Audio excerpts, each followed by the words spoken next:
Good afternoon. I'm Suzanne Borden, Moment Magazine's Zoominar producer. I want to thank you for joining us for today's important conversation, an inside look at what's happening in the Palestinian Authority today, a wide-ranging conversation with Ghaith al-Omari and Nadine Epstein. This program is available on our website at momentmag.com. We will continue hosting conversations in the coming days and weeks, and Moment's editorial team is always updating our website with new articles. Again, you can find all of this at momentmag.com. And now for today's program. Ghaith al-Omari is a senior fellow in the Washington Institute for Near East Policy's Irwin Levy Family Program on the U.S.-Israel Strategic Relationship. He is the former executive director of the American Task Force on Palestine. Ghaith served as an advisor to the negotiating team during the 1999 to 2001 permanent status talks, in addition to holding various other positions within the Palestinian Authority. Joining Ghaith today is Nadine Epstein, editor-in-chief and CEO of Moment Magazine, and founder and executive director of the Center for Creative Change. Please welcome Ghaith al-Omari and Nadine Epstein.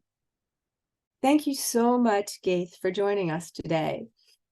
In our last print issue at Moment, we interviewed you about what you thought might happen in the Palestinian Authority when Mahmoud Abbas resigned, or if he did resign, and what the succession possibilities were. The world is so different since we last spoke, which was only a month ago. And we now had the October 7th Hamas attack on Israel, and we have a war between Hamas and Israel. And I want to talk to you today to get a clear and a deeper understanding of what's happening today in the Palestinian Authority and in the Arab world. There's so much confusion and so much conflation and so many alarming reports. And I felt like we needed to really get a deeper sense of what's going on. So thank you again for joining us. Thank you very much, Nadine, for having me. It's always a pleasure. And I would have to start with a disclaimer of some sort. Many analogies have been used to describe the terrorist attacks on October 7th. One of the analogies I will use is 9/11 in the following sense, in the sense that we know something huge has happened. We know that there's a paradigm shift. We know that the old way of thinking no longer applies, yet it is still not very clear what are the new ways of looking at things. There are some clear issues. What happened was a terrorist attack that deserves condemnation on every possible level, moral, etc. But the implications we're still trying to figure it out. So I think what we'll be doing is really thinking together about something that is evolving as we speak. Absolutely. But let's start some very basic questions. I mean, I feel like there's so much misinformation out there. What is the mood in the Palestinian Authority right now? I mean, how did people in the Palestinian Authority, react initially to the October 7 attacks? And, how are they reacting to the invasion of Gaza and the war? But again, one has to distinguish between the public and the government. I think what both the public and the government feel is a sense of outrage at the Israeli response. I believe that the events that happened on October 7th simply did not get the kind of coverage that we have seen here in the United States, that we have seen in Israel for sure. And I think many Palestinians just do not know what happened on October 7th. I still hear people telling me, oh, Hamas only attacked military targets, etc. This is not only a Palestinian problem, by the way. I hear a very similar things when I talk to Arab people in different Arab countries, including some Abraham Accord countries. So I think what happened is that Hamas managed to define and frame the discussion. I think Hamas-affiliated media have bombarded the public with false information. And so there is really very little awareness of what happened on October 7th. And so there is a lot of anger, coupled, of course, with the images that are coming from Gaza of civilian casualties, etc., that feeds into this. So this is the general mood.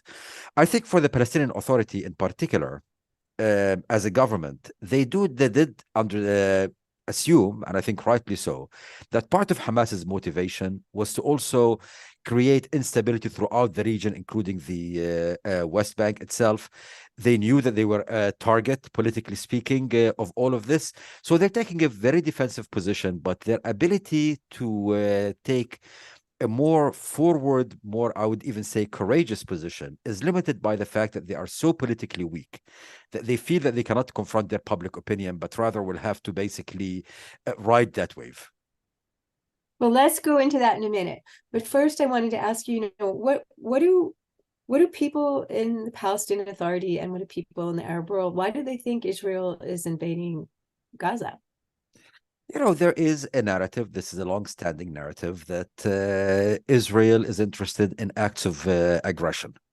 Unfortunately, this continues to be the overall view in the region. Now, things are not made better by the fact that we've had an Israeli government for the last, since the beginning of this year, that has members who frankly have exactly that thought. When people listen to or read what Smotrich or Ben-Gvir say, when people, even these days, listen to some cabinet, what's his name, the Minister of Heritage, I can't remember his name, who was talking about nuking Gaza.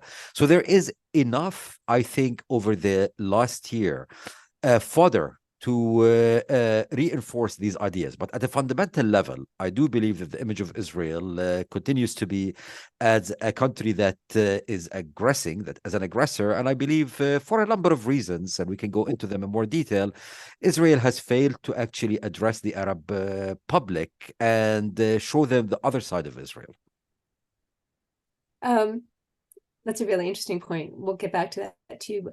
But I was curious, you mentioned Hamas-related media. And, what are those media? Where is everybody getting their news from? I mean, obviously, it's very different. Look, first and foremost, these are days where social media is more important than traditional media. And the Hamas narrative is the one that has been dominant. However, this narrative is also amplified by some of the traditional media. Some is Hamas itself. It has its own media channels, though these are, with the exception of their Instagram, are not that highly watched. But the biggest amplifier is actually Qatari media. Al Jazeera, which is it's a very well watched, very widely watched satellite TV throughout the Arab world.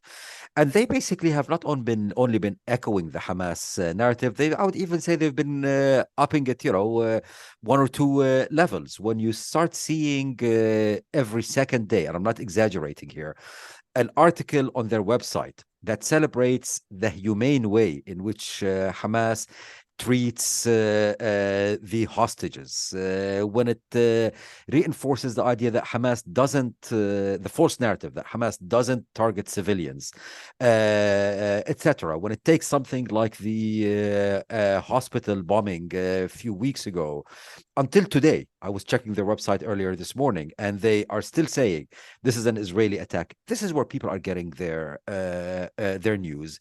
I believe the other Arab media is feeling, look, the Arab public in general is so up in arms that I think other Arab media tends to be shy or defensive when it's dealing with these things. I can tell you, when I appear on some of the Arab media and I say Hamas as terrorist organization, I get pushback. And I know, again, pushback because they don't want to be targets to public anger. So this is the general mood, and the media is not doing much to change it. Well, let's step back a second. There's a lot of conflation in the United States and elsewhere between Palestinians and Hamas. And, are most Palestinians, well, first of all, even in Gaza, are most Palestinians in Gaza supportive of Hamas? Absolutely not. That's a very, I can say this very comfortably. We have polling data to show this. Actually, there was an article published just, I think, 2 or 3 days before October 7th by very credible pollsters that talks about how the public in Gaza is anti-Hamas. There is anecdotal evidence. There was I think, a great series of short videos interviewing people in Gaza who live under Hamas. That's before the war. speaking about how impossible life is under Hamas, etc. So the public does not support Hamas. Yes, Hamas won an election, but that was back in 06. We're talking about close to 20 years now, 17 years. Those who live under Hamas understand that Hamas has certainly no vision for a prosperous Gaza. More than that, Hamas is as corrupt as the Palestinian Authority, and Hamas is an extremely oppressive organization. So there was no support. Today, I would argue there is support, simply because of a rally around the flag. But we've seen in previous wars, when the wars are ongoing, Hamas's popularity increases. When the war is over, people start asking, what was the point of this whole death and destruction? The tragedy is the following. And here, I'm going to go to the old joke that says you don't have to swim faster than the shark. You just have to swim faster than the next person. And the tragedy for the Palestinians is the fact that, bad as Hamas is, the Palestinian Authority has failed to present a compelling, convincing alternative that people will rally around. Well, that brings me to the Palestinian Authority. Are people in the Palestinian Authority, and I know there's a wide range, but are people generally supportive of Hamas? Again, here, I mean, the public, I guess it's a case of the grass is always greener. The public who live under the Palestinian Authority in the West Bank are very familiar with the corruption and poor governance and, lack of freedoms that they see in the West Bank. And they almost nostalgically look at Hamas and say they can't be as bad.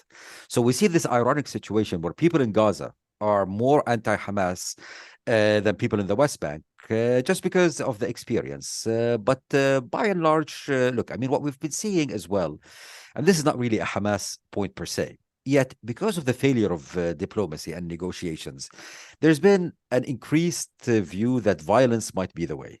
Especially among young people who have not experienced the Second Intifada and the very traumatic experience of that. Sometimes this translates into support for Hamas, sometimes it translates into support for other organizations, but by and large, in the West Bank, there is more support. That said, there's a very interesting point here, that despite all of this, the fact is we have not seen a third Intifada. We have not seen the sympathy, both to Hamas, but I think these days more towards the civilian in Gaza. We have not seen it translate into a wide unrest, because I think at the end of the day, the public there understands that violence, you might support it theoretically, but at the end of the day, the price is too high if there's a third Intifada. So yes, there is support, yet the support is not translated yet into action. Well, I was wondering what Palestinians in the Palestinian Authority think of. I mean, Hamas is linked to both Iran, but also to the Muslim Brotherhood, which comes from Egypt, and which originated in Egypt. And I'm just wondering how Palestinians in the Palestinian Authority feel about Iran and how they feel about the Muslim Brotherhood. These are two very different ball games. In many ways, Iran in the past used to be kind of popular, but really since the Arab Spring, Iran has become extremely unpopular throughout the Arab world, and the Palestinians are no exception. Today, when Palestinians think about Iran, they think of the genocide, and I will call it that we see in Syria, which is completely aided, abetted, and even sometimes conducted by by Iran and its proxies. They look at Iraq. They look at the anti-Arab and anti-Sunni messaging coming from Iran. So much so that actually Hamas, in its public messaging in Arabic at least, tries to distance itself from Iran because they know that Iran is a liability. Politically speaking, the Muslim Brotherhood is different. The Muslim Brotherhood is authentic Arab movement. It has support in every Arab country. Hard to put numbers. We usually say it has 15 to 20% core support, and that is true of the Palestinians, the Jordanians, the Egyptians, elsewhere. So it has its core supporters. However, the undecided members, they support the Muslim Brotherhood really in circumstantial ways. If the Muslim Brotherhood tries to present a better image than the seculars, they will go and support them. If you look at the elections 2006, where Hamas ran on the Muslim Brotherhood's strong card, actually, and their card were, we are pious people who are anti-corruption, who are not thieves, etc. This resonates with some of the public, but now that Hamas has been ruling Gaza for so long, and we saw that this was all just slogans, you see the popularity dips in the same way that we saw in Egypt. Egypt, after the Arab Spring, elected in free and fair elections, the only free and fair elections in Egyptian history, elected the Muslim Brotherhood. Yet when they governed, their popularity dipped. So in this regard, the Palestinians, I think, are more similar to the rest of the Arab world, at least in the Levant, than they are unique. Well, has Hamas become stronger since October 7th in the Palestinian Authority because of the war, or is it less popular? It has certainly become much more popular. And again, that has many drivers. Part of it is the fact that the attack on October 7th was probably the most spectacular attack against Israel throughout the Arab-Israeli history. I mean, remember, this was the first attack on Israel on Israeli soil. The previous wars that we have seen, be it 06 in Lebanon, be it 67, be it 48 itself, it has been. So this was, there was a sense that Hamas managed to do a military achievement. Again, coupled with with media ignoring the civilian casualties, Hamas presented itself as a successful military operation. But also there is again, rally around the flag. Today there is a sense among the Palestinians and frankly within the Arab world. I was just speaking to an Arab diplomat right now, and they see this as an attack by Israel, not only on Hamas, but on the Palestinian people. This is the way it is being perceived because of the high number of civilian casualties. So in this sense, for many Palestinians today, Hamas is seen as the almost protector of Palestinian identity. As I said in the past, this is not new. We've seen it in previous wars.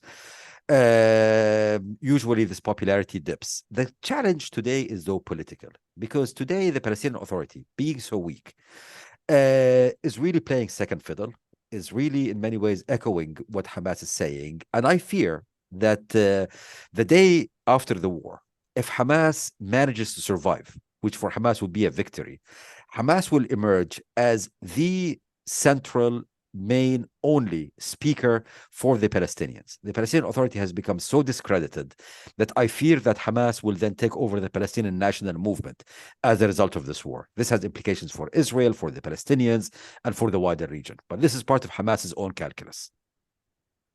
Well, how is Mahmoud Abbas and the Fatah government and Palestinian Authority, how are they responding to the war? What are they,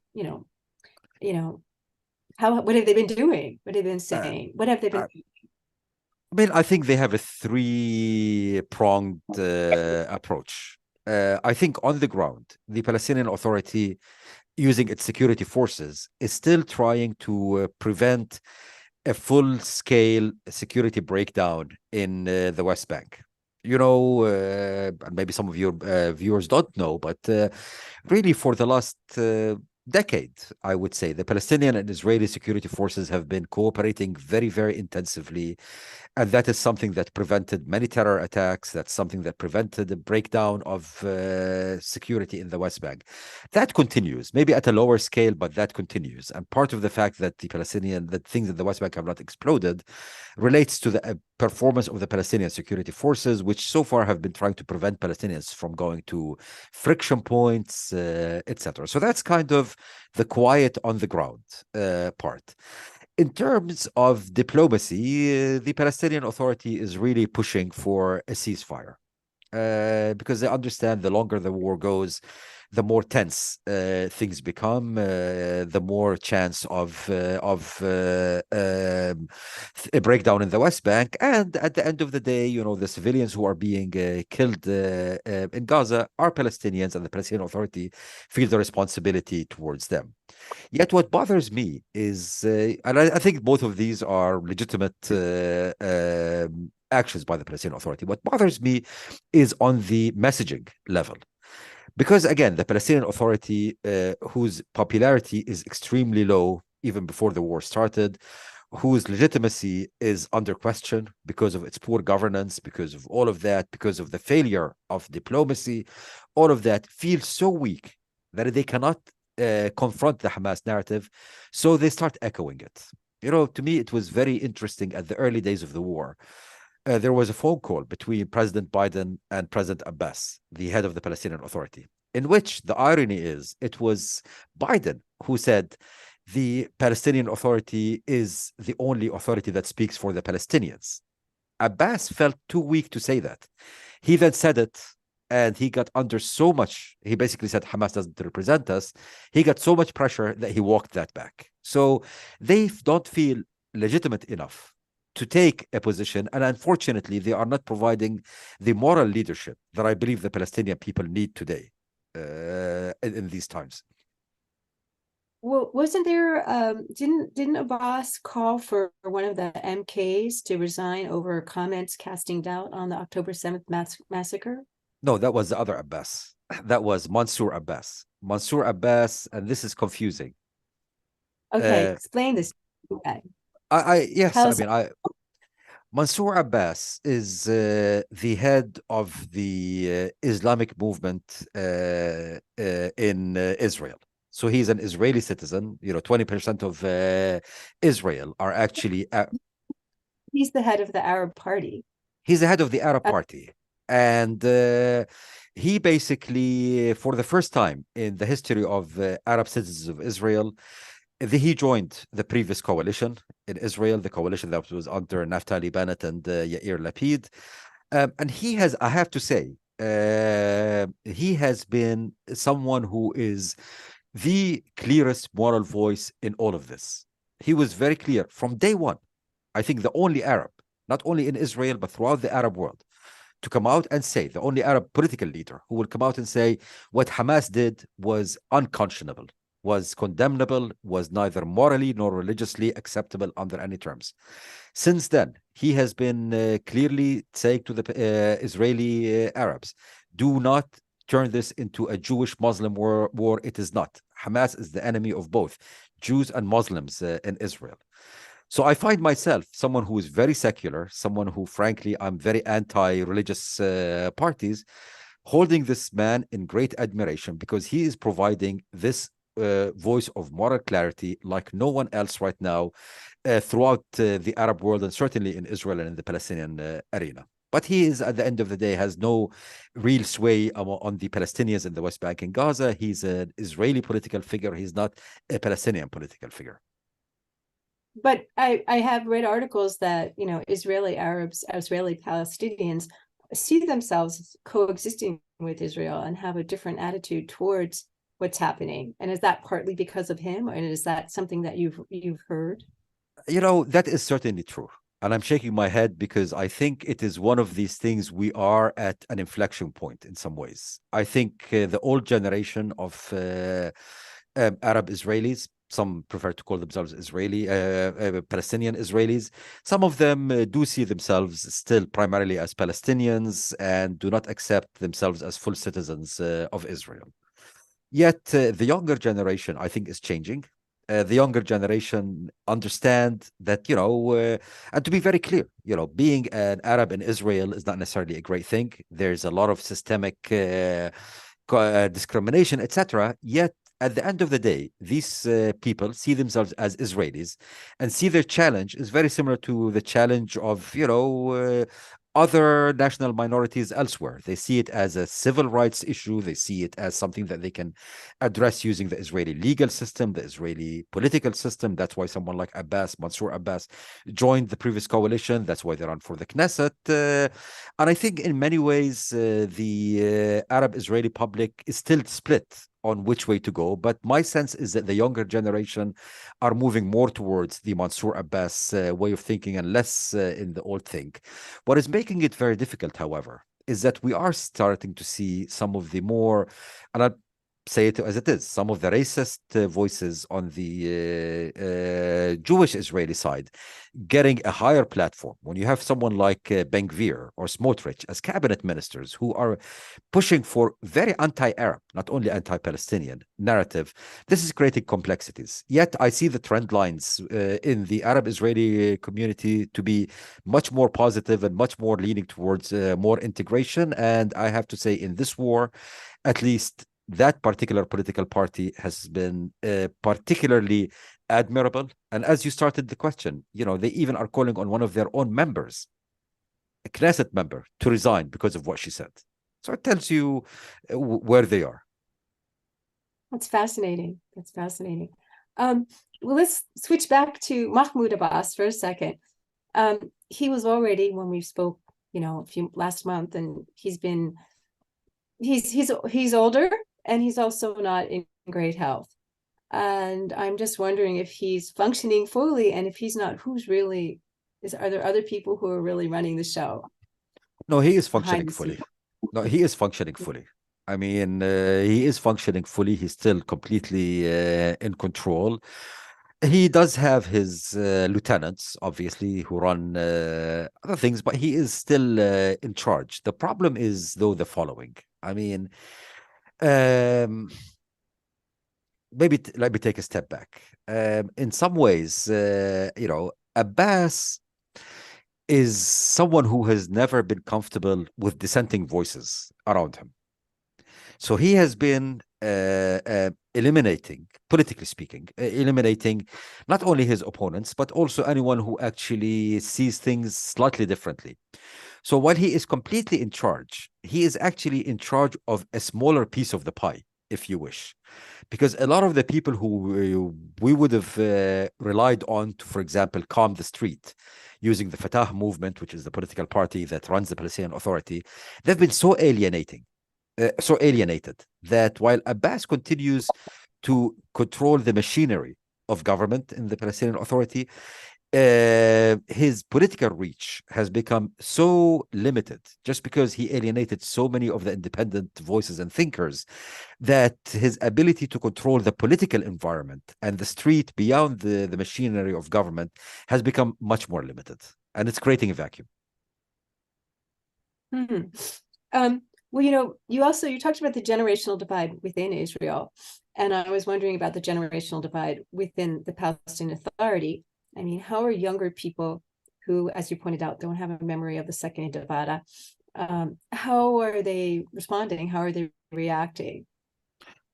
Again, it's very hard to talk about this moment, because I think this moment they can rally around the flag and the sympathy to the civilians in Gaza. And by the way, when I say this, if you're a Palestinian, it's almost, it's irrelevant who's at fault. What you're seeing is your people dying. And it's always easy to blame Israel. So no one's going through the whole sophisticated, is it self-defense? It's not. People are responding to images.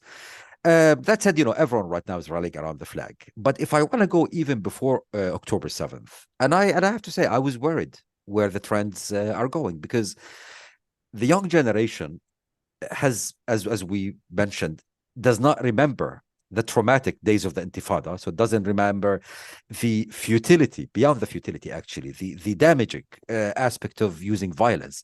But also they do not remember what my generation remembers, the hope that we had in the 1990s, the idea that peace is possible. They don't remember what I remember, that Israelis can be partners.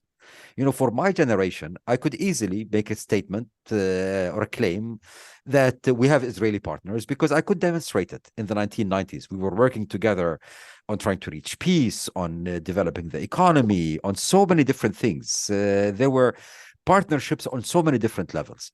For the current generation, they have seen nothing but despair, because really, I would say since Ehud Olmert, there has been no real chance for peace, no real peace process. They have seen the Israelis as nothing but soldiers at checkpoints, which tends not to endear Israelis to you if you go through that experience.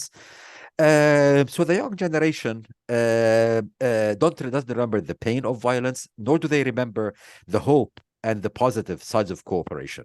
By the way, of course, there's an exact mirror image in Israel, where you have an Israeli young generation who has seen nothing but terror coming from the Palestinians. But since we're talking about the Palestinians now, the young generation right now is becoming, has lost hope, has lost faith. And I think the biggest challenge that we have right now, before we even talk about peace, is how do we rehabilitate the idea of cooperation? How can we demonstrate to young Palestinians and to young Israelis that working and cooperating with the other side can produce results? Ironically, we see it in one area. I mentioned earlier that Palestinian and Israeli security forces have been working together very intensively. As a result, today, the biggest advocate for Palestinian interests in Israel has been the IDF. Sounds counterintuitive, maybe, but these are people who see that they have partners on the Palestinian side. How do we take this cooperative dynamic and move it to other areas? And there are so many common challenges and opportunities, be it economy, be it climate change, be it public health, all of these kind of issues. So the challenge today, not during a war, obviously, but the day after the war, we have to think big in the sense of we don't only need to think about the reconstruction of Gaza, we have to start thinking of how do we rehabilitate the idea of cooperation by looking at all of the possible areas of common interest and common concern and encouraging the Palestinians and Israelis to work in these areas. Well, let's talk a second about the Israeli settlers in the West Bank. There's been reports of settler violence, and how widespread is this really? Have you talked to people about this? I mean, first of all, the number that I have seen yesterday was 8 Palestinians killed by settlers. I mean, I can't verify the numbers, but I saw it from a fairly credible source. And also, let me start by saying that while I am against settlements politically, I don't believe that all settlers are extreme. I disagree with many of them, but ultimately, I've met with many of them, and I believe that they are anti-violence. Yet, what we are seeing, and it has been the case for a long time now, there has been always a very violent fringe within the settler movement. A messianic fringe, we call them euphemistically hilltop youth. They have been involved in violence against Palestinians for a long time. Many would remember a few years ago an attack that actually ended up killing a family, the Dawabshe family, by some of these settlers. What has changed, I think, qualitatively, not only quantitatively, is since the current Israeli government has come into power, which in its ranks has people who are coming from that radical wing of the Israeli settlement movement. Again, Smotrich, Ben-Gvir, and others, some of whom actually were not allowed to serve in the IDF because they were so radical. Those people come and gave a veneer of respectability and acceptability to the actions of these settlers. If you recall, a few months ago, there was an attack by those settlers on a Palestinian village called Huwara. The attack was condemnable, obviously. The head of the Central Command in the IDF, the general in charge of the West Bank in Israel, called it a pogrom. What was interesting is the finance minister, Smotrich, goes and says Huwara should be wiped off the face of the earth, or something to this effect. Other members of either the cabinet or the coalition basically were making excuses. So these radical elements are feeling that they are validated by the top political leadership. Today, I see that we're still hearing the same narrative. We're hearing it from cabinet ministers. We're hearing it from senior MKs, members of Knesset, etc. And we are seeing that the minister in charge, Itamar Ben-Gvir, was handing over weapons to those settlers. At some level, understandable, they are vulnerable. On the other hand, we know what many of these weapons are going to. For the first time, I saw a report that the US actually asked Israel to commit that some of the assault rifles that we are sending to Israel, to commit that these are not ultimately given to the settlers. This is one of the few times that I've seen a degree of conditionality in US aid, because this is seen now not only as immoral, and it is immoral, but also a major potential risk of igniting a new front in the West Bank. A spectacular settler attack could be what would inflame the West Bank. And by the way, this is not my assessment. This is assessment of the head of the Shin Bet, the Israeli counter-terror agency. So there's a lot of concern about that, and it is increasing. And we're not. And when we only see the tip of the iceberg, we only hear news when someone gets killed. I follow Palestinian media, and this is a daily occurrence. Well, I read those same reports that the weapons are not allowed to go to not going to settlers on the West Bank. But I've also read reports that there are weapons flowing into the Palestinian Authority from other places, and that are going to militias. And I was wondering if you'd seen those reports and where those weapons are coming from, and who's getting them. Oh, for sure. I mean, we've seen a proliferation of weapons in the West Bank, and they come primarily from two sources. One is actually criminal elements in Israel. Many of these weapons are stolen from IDF bases, and then they find themselves into criminal weapon arms dealers, and those arms dealers don't care if you're buying it to rob a bank or you're buying it to commit a terror attack. So some of it is coming from there. Some of it is actually coming through smuggling. What we're seeing is that there is increased smuggling happening from Jordan. By the way, both the Jordanian and Israeli military and intel people that I talk to all agree that the Jordanians are doing everything humanly possible to control this. Yet Jordan itself is being inundated by weapons and drugs, and these are coming from Syria in particular. Some of them are simply criminal networks that, Syria is full of weapons these days with the civil war. Some of them are actually directed by Iran and its proxies. The Iranians look at Jordan as if you wish, weakest link in the moderate Arab coalition. They've been trying to flood the market with weapons and drugs. Captagon in particular. Some of these weapons also make their way into Israel. Some of these weapons make their way into Israel through terror networks. Some of them make their way into Israel through criminal networks. So this is kind of the other big source. The third one, which is maybe less sophisticated but not less deadly, is some homemade weaponry. It's not that hard to make a pistol that basically will kill 2 or 3 people. These are not accurate assault weapons, yet if you're a terrorist, they do the job. So these are the 3 sources: criminal elements primarily coming from stuff stolen from the IDF, smuggling primarily via Jordan, but originating from Syria, and a lot of Iranian fingerprints on that one, and some homemade stuff. Well, you mentioned Captagon, and I'm finding that to be so interesting, because obviously it's changing how war is conducted to some extent. And so you're saying Captagon is really coming into the Palestinian Authority and also into Israel, and also obviously it was in Gaza. And so is this something that you worry about? So far, less so. So far, the Captagon trade is either directed at Jordan itself or sees Jordan as a transit route towards the Gulf. So on the Israeli and Palestinian front, it's really been the weapons that has been most concerning, less the drugs. Okay. Well, let's just step back to the Palestinian Authority for a second. Is there a lot of jockeying for power going on right now within the Palestinian Authority?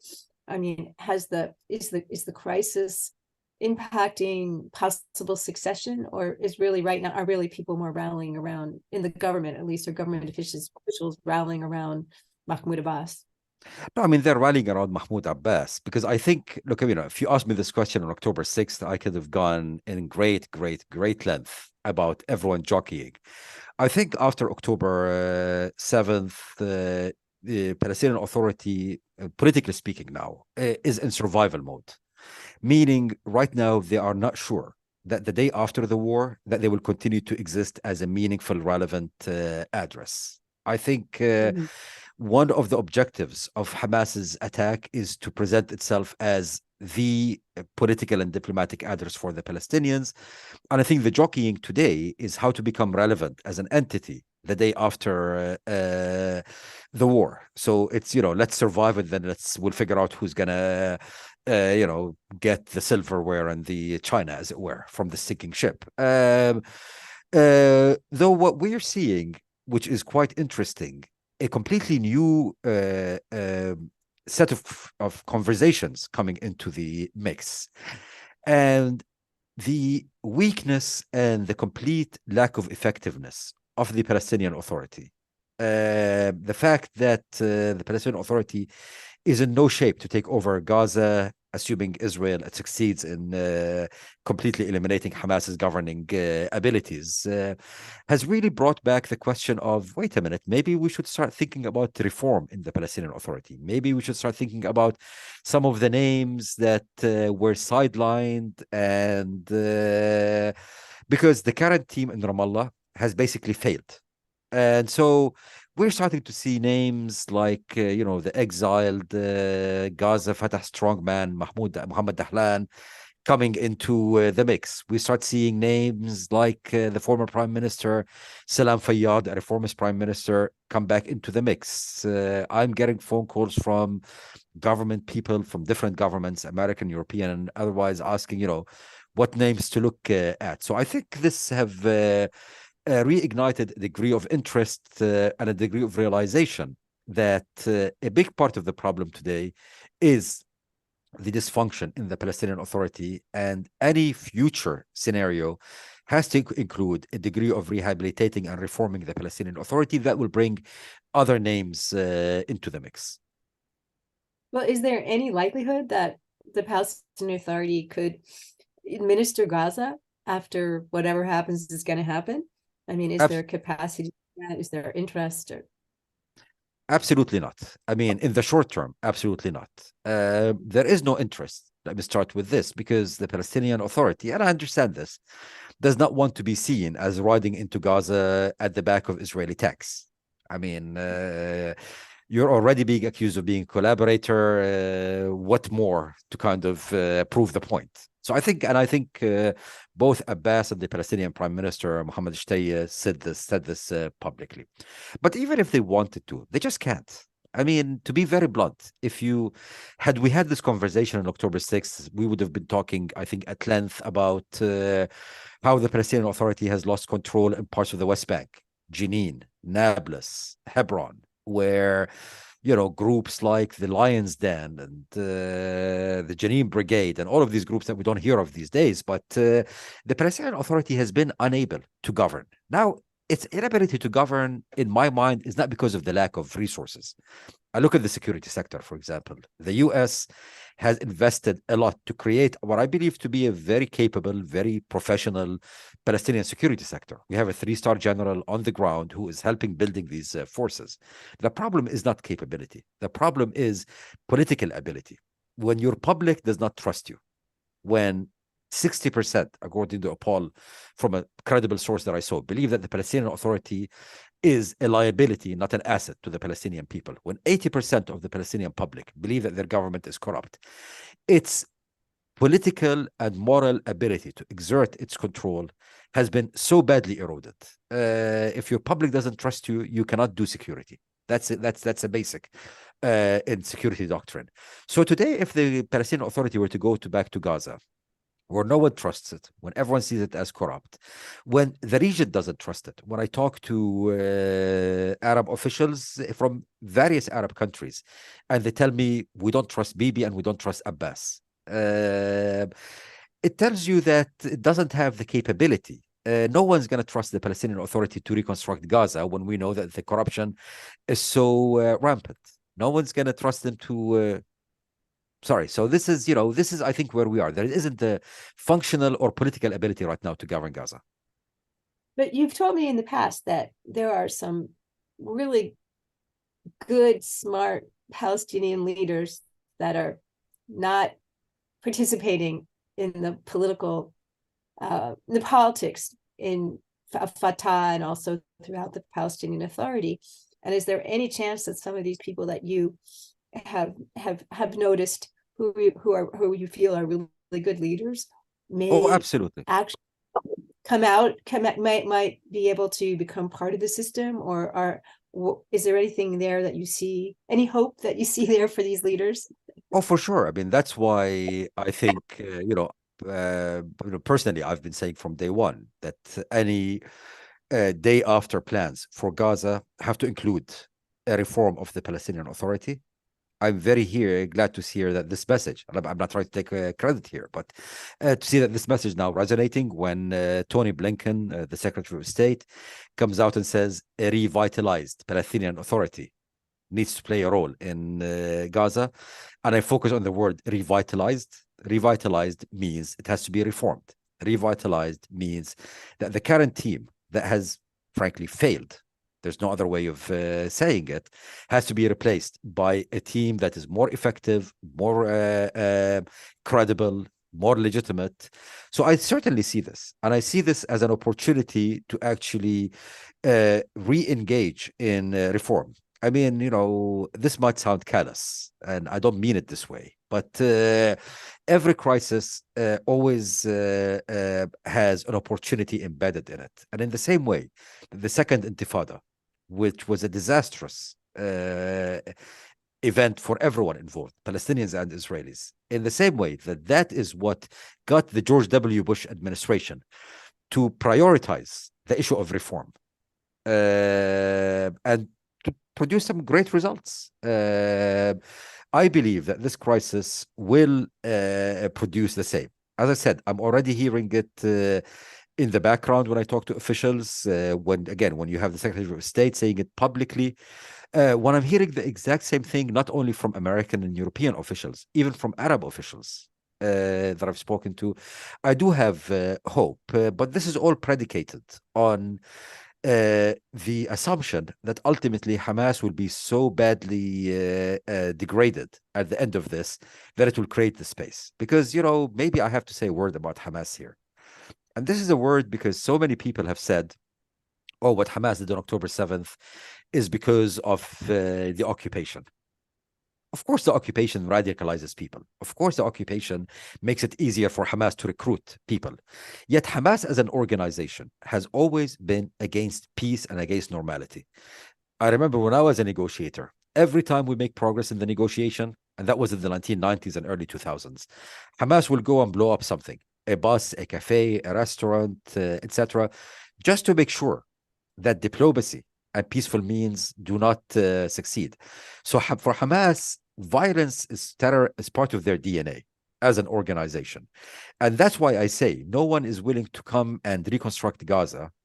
Certainly not the Palestinian Authority, certainly not the Arab countries, as long as Hamas continues to exercise control there, because they know that Hamas at the end of the day will use violence to shape the reality there in ways that is conducive for Hamas and will thwart any attempts to push for moderation or a forward, future-leaning administration of Gaza. Well, is there any chance that after whatever happens here, that an Arab coalition would come in and take temporary control of the Strip or administer the Strip? Very heavy lift. I can tell you the initial reaction from all Arabs, and this has been public, so I'm not divulging anything secret here to say that they are all against it. They're against it because at a fundamental level, they believe that this is Israel's problem. And why should they solve Israel's problem at their expense? But also they are afraid for their own reasons. First of all, no Arab country wants to be seen as being part of, eliminating the Palestinian issue. No one wants to be seen as suppressing the Palestinian voice and trying to co-opt that Palestinian voice. They see it as a potential quicksand. I mean, they look at actually our own experience. in Iraq and say it's easy to come in, but then you get stuck with it. And many of those countries tell you, why should we get stuck with it? However, I believe that at the end of the day, this initial no could be countered. But also we have to present the Arab countries with a package that is appealing to them. And I believe this package has to include certain components. And I say this again, based on conversations I've had, not maybe with officials, but with people who are close to officialdom in some Arab countries, who will tell you, first of all, any Arab role should be seen as a step towards a two-state solution, because they want to be able to present this to their publics as we're trying to, give the Palestinians their rights, the right to self-determination. They also say that it has to be done as a transit, as a temporary measure until a reformed Palestinian Authority is stood up and able to take over. 3, and this is maybe the most difficult one, I've heard this from a number of people in the region. They say, you want us to send troops to shoot at Palestinians and be shot at by Palestinians and bear the political price of this? Well, you have to put your own troops. So the US needs to lead. And we have to demonstrate to our Arab partners that we're not asking them to do something that we are not willing to do. And this is, I think, a conversation that needs to be had. It has not been had yet, I think, at the top levels. And this is where it needs to happen. This is not the conversation that you have Secretary of State to Foreign Minister. This is President to King, President to President, because ultimately the Arabs will be taking a major risk in doing this. And they need to know that the US is there with them as a partner. Because at the end of the day, what I want to see, what I think we want to see, is some of the countries that share our own vision in the United States taking the lead. Countries that have peace with Israel, countries like the Abraham Accord countries. I'm afraid that if we're not willing to basically be in solidarity with these countries, then the ones who will offer their services in the day after are frankly the same Hamas enablers that have enabled Hamas to be what it is today, and that is Turkey and Qatar. 2 countries that support Hamas and who are willing to capitalize on the day after. But for us to get our allies to play ball, we have to show that we are also committed to take risks just like they are. So it sounds like most of the other Arab states would be okay if Hamas was eliminated. But are they concerned about their populaces, their populations, how they feel about, their Palestinian, because they're very pro-Palestinian? And again, I don't want to confuse pro-Palestinian with pro-Hamas, but which I think is happening so much right now. But maybe we could say that they're concerned that their people feel they haven't actually responded strongly enough to the invasion. Absolutely. I mean, and you see it again. It's a matter of degrees, depending. The Arab world is as diverse as any place on earth. So you can't speak about the Arab world. You can speak about maybe groupings. If I look at countries like Jordan and Egypt, countries that have borders with Israel and the Palestinian territories, they are already seeing major public unrest. Jordan, I'm seeing demonstrations that I have not seen since 1989. I mean, that was one of the seminal moments in Jordan. So much so that there have been clashes actually between Jordanian security forces and demonstrators who wanted to go and storm the borders with Israel.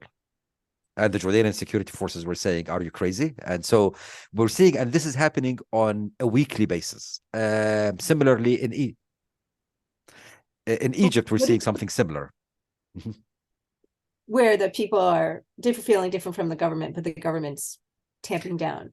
I mean, I have to say the government is also feeling in great sympathy with the Palestinian people. Listen to the Jordanian foreign minister. He's been giving a lot of interviews, and he's speaking in a very angry tone.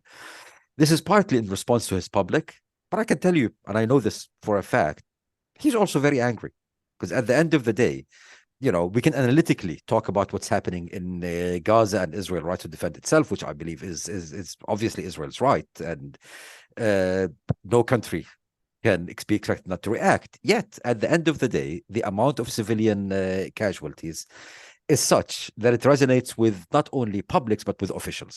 So with those officials, with those countries, they're very worried about public disturbances. You move further afield, and you talk about the Arab countries like the Abraham Accords countries, UAE, Bahrain, Morocco is a very different case, but we focus on these two countries. To me, it's very interesting. Those two countries, from actually, I think the second day, been October 8th or 9th, they both issued statements basically specifically blaming Hamas for the escalation. The only two Arab countries who did this. With time, their public posture is becoming much more critical of Israel, and that is because they have their own public opinions. And we might think here in the US, oh, these are monarchies and not democracies. This is true, but even monarchies have to take account of their public opinions. Now, it doesn't mean that the core diplomatic and national security interests have changed. Meaning, it doesn't mean that I'm concerned that the peace treaty between Jordan and Israel, Egypt and Israel is going to be abrogated tomorrow. I'm not concerned that the Abraham Accords are going to become defunct. No, I mean, these are things that reflect strategic interests of the different parties. Yet, I think all of the Arab countries are feeling that they are at a very politically sensitive moment. They're feeling pressure from their public, and they feel that they have to respond, at least on the rhetorical and diplomatic level. And the common, I think, position of all Arab countries right now is calling for a ceasefire, because they believe that the longer the war goes on, the more things will get bad for them and for the Palestinians. Well, before we close, I was curious, what do Turkey and Qatar gain from supporting Hamas? They gain a proxy. They gain the fact that they become desirable actors. I mean, look, how many American officials have gone to Doha, the Qatari capital, to ask for Qatar's help in freeing the hostages? You find the Israeli National Security Advisor, Tzachi Hanegbi, who's a very thoughtful guy, having to go and thank Qatar for their role, because Qatar is basically expecting accolades. So in some ways, they are, the arsonist and fire department. When the fire happens, you run to the fire department. It's in need, you need it. It becomes desirable. And this is where they are today. Unfortunately, they've learned from the past that they only get to benefit from this. They become relevant, and they pay no price for hosting and supporting Hamas and its leaders. Don't forget, Qatar and the Hamas leaders live in Qatar. Only the last few days now, the top leader of Hamas, Ismail Haniyeh, has just moved to Turkey. So they enable, they support, their media supports this. And of course, they also use their support for Hamas to attack the regional not adversaries, maybe competitors. They say, look, we are supporting the Palestinian resistance. Look at those sellouts in the UAE and Bahrain. They're against it. So, I mean, for them, it's a proxy. It's a political proxy, not a terror proxy, but it's a proxy, and it's a way of making themselves relevant. Ghaith, there's so much more to talk about. I know we have to wrap up. I would love to invite you to come back soon so we can talk about more of the other. I have so many questions for you. And this has been so helpful. I've learned so much, and I know our audience is going to learn so much. So thank you very much for joining us today. And Nadine, we'll have thank you. Part two. It's always a pleasure. It's always an honor. And just call. Thank you. Okay, great. Thank you so much. Thank you, Ghaith and Nadine, for taking the time to join our Moment audience. As a reminder, you can find information about our upcoming conversations and new articles on our website at momentmag.com. Again, thank you to everyone for joining us.